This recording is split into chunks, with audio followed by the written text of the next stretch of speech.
Good morning student, मैं लोनिश कुमार आप सभी का संकल्प क्लासेस के माध्यम से स्वागत करता हूं।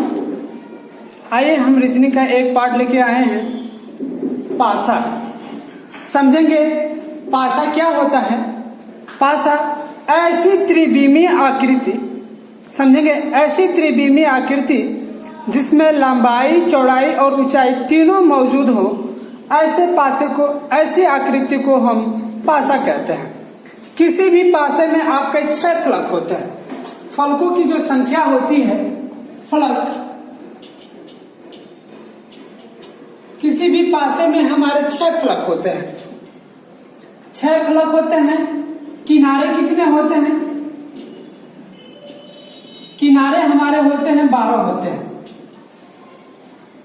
सम गिनेंगे 1 2 3 4 5 6 7 8 9 10, ये 11 और ये 12 होते हैं।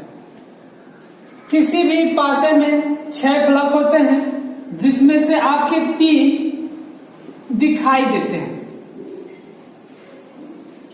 3 दिखाई देते हैं और 3 जो होते हैं आपके छुपे हुए होते हैं।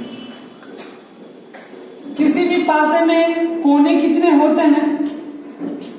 कोने जो होते हैं, हमारे कोनों की संख्या होती है, क्या होती है? 8 होती है। कौन से?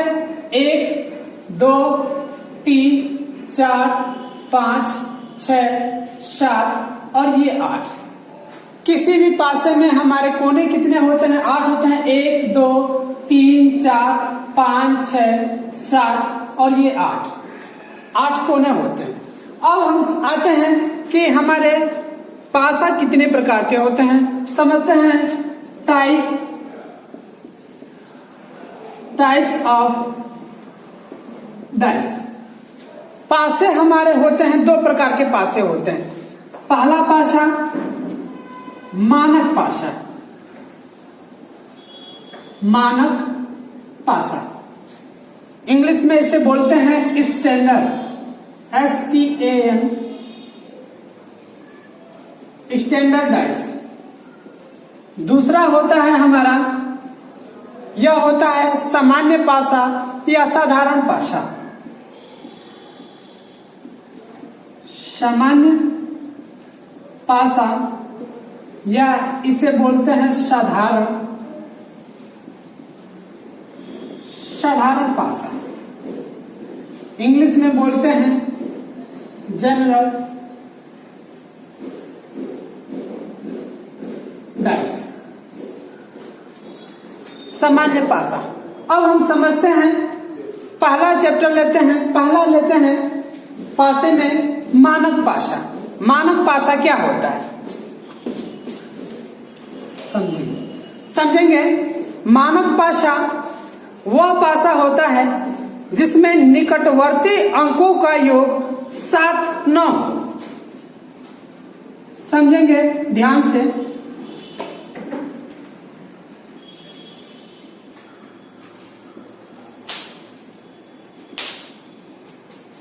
ये हमारे पासा है, ये पासा है, समझेंगे ध्यान से।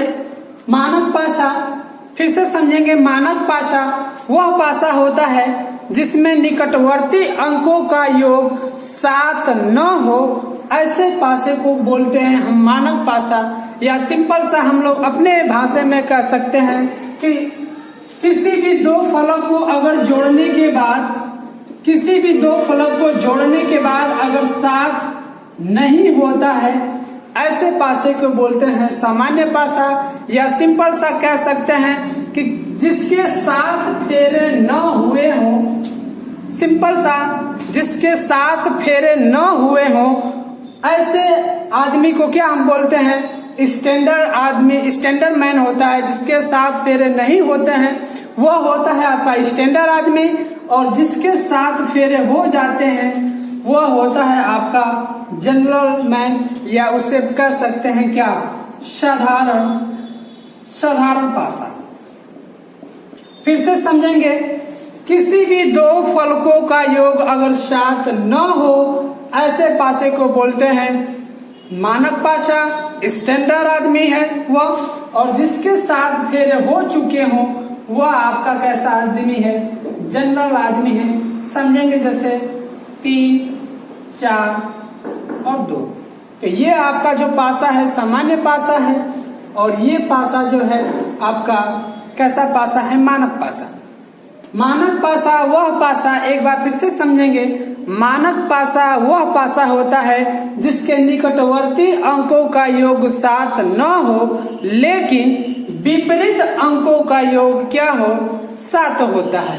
जैसे समझेंगे, पूछ देता है कि 4 का विपरीत क्या होगा, 4 का विपरीत, तो 4 का विपरीत हो जाएगा 7, क्योंकि मानक पासा में विपरीत अंकों का योग क्या होता है, 7 होता है।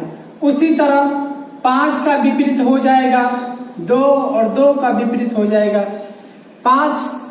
6 का विपरीत आपका हो जाएगा क्या, 1, और 1 का विपरीत हो जाएगा क्या आपका 6। तो ये पासा जो होता है आपका मानक पासा होता है, और ये जो पासा है आपका जिसके निकटवर्ती अंकों का योग 7 होता है। जैसे समझेंगे 3 और 4 को जब हम जोड़ते हैं तो यह हो जाएगा आपका 7, और मानक पासा जो सामान्य पासा जो होता है जिसके निकटवर्ती अंकों का योग क्या होता है, 7 होता है। अब इसमें विपरीत आते हैं, तो विपरीत इसका होता है, जैसे 3 का विपरीत कहेंगे कि साधारण पासा में अगर दिया है और इसका 3 का विपरीत अगर पूछता है तो हम यहां से कह सकते हैं कि 3 का विपरीत 4 नहीं होगा, 3 का विपरीत 2 नहीं होगा, क्योंकि जब ये पड़ोसी है तो कभी विपरीत नहीं होगा। तो 3 का विपरीत 4 नहीं होगा, 2 नहीं होगा, तो क्या हो सकता है, 1 हो सकता है, 5 हो सकता है, 6 हो सकता है। उसी तरह 4 का विपरीत क्या हो सकता है, 3 नहीं हो सकता है, 2 नहीं हो सकता है, क्या हो सकता है, 1 हो सकता है, 5 हो सकता है, और 6 हो सकता है। यानी 1, 5, 6 इन तीनों में से कोई भी संख्या जो होगी इन सब का एक दूसरे के किसी के विपरीत हो सकते हैं। चलिए आगे चलते हैं। पासे को हल करने के लिए हम 4 प्रकार से पासे को देख सकते हैं। कितने टाइप के, जितने भी टाइप के आएंगे आपके पास है उनको हम देख सकते हैं आसानी से और हल कर सकते हैं। ठीक, अब आते हैं, समझते हैं ध्यान से। पहला जो है, पहले टाइप से हल करते हैं। पहला होता है मानकता का नियम। मानकता का नियम। दूसरा होता है निकटवर्ती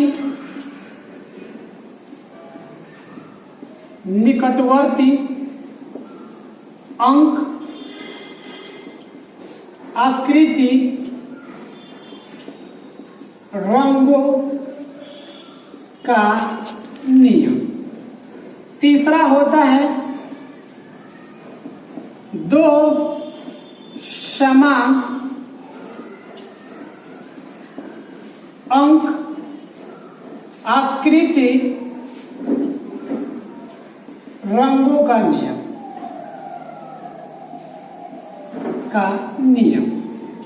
और चौथा ये जो आता है ये आपका होता है चक्रीय घूर्णन नियम। चक्रीय घूर्णन नियम। पासे को हम 4 प्रकार से देखते हैं। मानकता का नियम, दूसरा है निकटवर्ती अंक आकृति रंगों का नियम, तीसरा होता है 2 समान अंक आकृति रंगों का नियम, और चौथा होता है आपका चक्रीय घूर्णन का नियम। अब हम पहला लेते हैं, आपका प्रश्न यहां से स्टार्ट होंगे, और पहला लेते हैं मानकता का नियम। समझेंगे मानकता का नियम क्या होता है। लेते हैं हम एक पासा बनाते हैं, 2 पासे बनाते हैं, ध्यान से देखेंगे।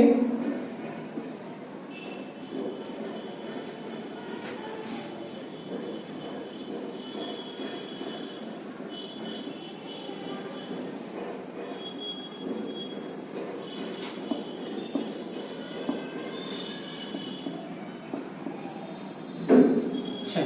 ये पासा है। सबसे पहले हम इस पासे को चेक करते हैं कि ये पासा आपका है कैसा।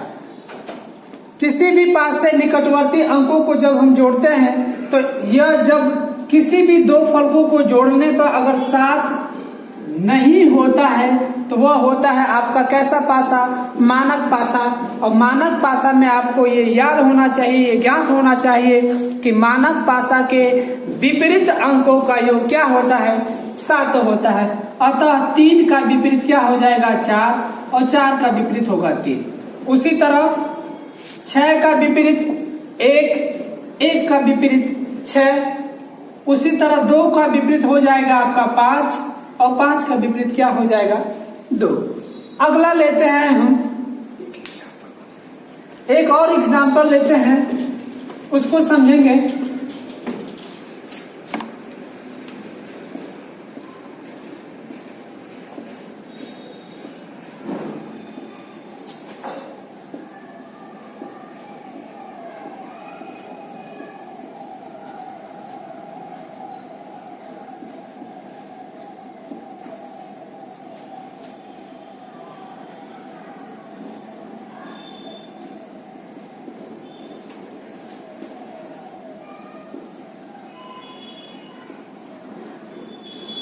ये लेते हैं, देखते हैं ये कैसा पासा है।